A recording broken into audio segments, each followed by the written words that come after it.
નિવેદન અમે એટલા માટે આપ્યું કે 1992 થી લઈ અને અમારા રામપરા ગામના ખેડૂતોએ જુદા જુદા સમાજના ખેડૂતોએ 625 વીઘા જમીન પીએસએલ હોલ્ડિંગ નામની કંપનીને વેચેલ હતી। પીએસએલ હોલ્ડિંગે જે તે સમયે એલએનટી સિમેન્ટ હતી, અત્યારે અલ્ટ્રાટેક સિમેન્ટ છે। એલએનટી સિમેન્ટે જે તે સમયે 20,000નો વીઘો જમીન લઈ અને બધા ખેડૂતોને નોકરીના લેટર અને ધંધાના લેટર મળ્યા હતા।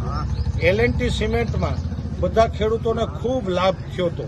એ વાતથી પેરાઈને અમે લોકોએ આવો નિર્ણય લીધેલો કે અમે પણ એલએનટી સિમેન્ટે જેવા લેટર આપ્યા એટલે અમે અમારા હગાવાલા ત્યાંથી લેટર લઈ આવ્યા અને એવા જ લેટર આની પાસેથી લીધા કે ભાઈ એલએનટી સિમેન્ટમાં જે ફાયદો થશે એ આમાં અમને થાય। આજ સુધી એવો કોઈ ફાયદો ન થયો અને અમુક મળતિયાઓ લોકોએ 4-5 જણાએ એક્સિસ બેંક બેંકમાં કોટક મહિન્દ્રા બેંકમાંથી ઓક્શનમાં જમીન લઈ લીધેલી છે। આ જમીન આ લોકોને એવી શરતે વેચેલ છે કે ભાઈ આ જમીન તો છે 1 કરોડની વીઘો, પણ અમે તમને 8 લાખની વીઘો આપી દઈએ। ખેડૂતોના લોસા, લાપસી, રેવન્યુ રેકોર્ડના લોસા, કોર્ટના લોસા એ તમારે પતાવવા, એટલે નજીવી કિંમતે આ જમીન લઈ લીધી છે।